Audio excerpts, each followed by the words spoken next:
Violence is spiking right now in the city of Seattle. There have been 6 separate incidents in the last 2 weeks, and half of them have been deadly. Police Chief Diaz announced today he is creating a task force in an effort to stop all of the shocking violence we've been seeing. Fox 13's Nikki Torres is live in Seattle with more on that. Nikki.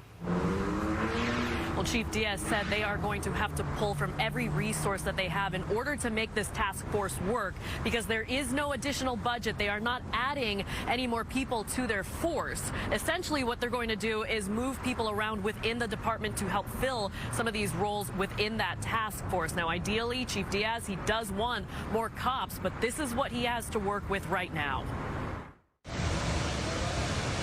Gun violence is surging in Seattle. It is difficult to even keep track of when and where it's all happening. 6 separate incidents in 2 weeks. Half resulted in someone dying. Just this morning, we were covering 2 separate incidents. First, a shooting that injured 3 people in Ballard on Northwest Leary Way.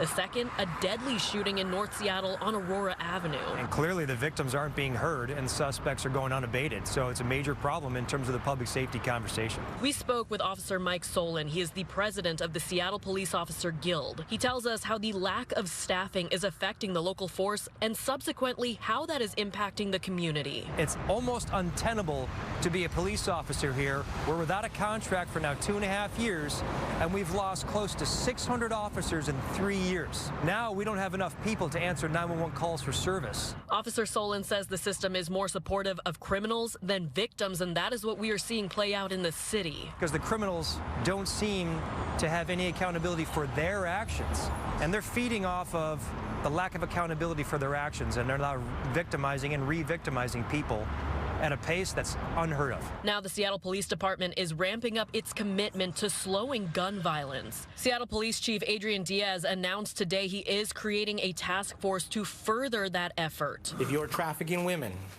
if you are selling drugs, and if you're committing crimes with a gun, the Seattle Police Department is coming for you. Chief Diaz is pulling around 50 to 60 officers and detectives to make up this task force. They will cover 4 parts of Seattle: Aurora, Central District, North End, and downtown. And some of our detectives are getting rerouted from some of their work. Which means some cases could be affected. We're going to have to triage a lot of the work that we're doing to make sure that we are focused on this level of violence. And so a part of that is that I'm trying to pull every level of resource that we're squeezing everything out to try and make sure that we reduce this level of violence. It's unacceptable. We can't have people being shot. This task force is already in the works. Chief Diaz says that they are going to have that first formal meeting on Monday. They hope to get this task force out in full force starting next weekend. And according to SPD, this year alone, they have already collected more than 600 guns. We're live in Seattle. I'm Nikki Torres, Fox 13 News.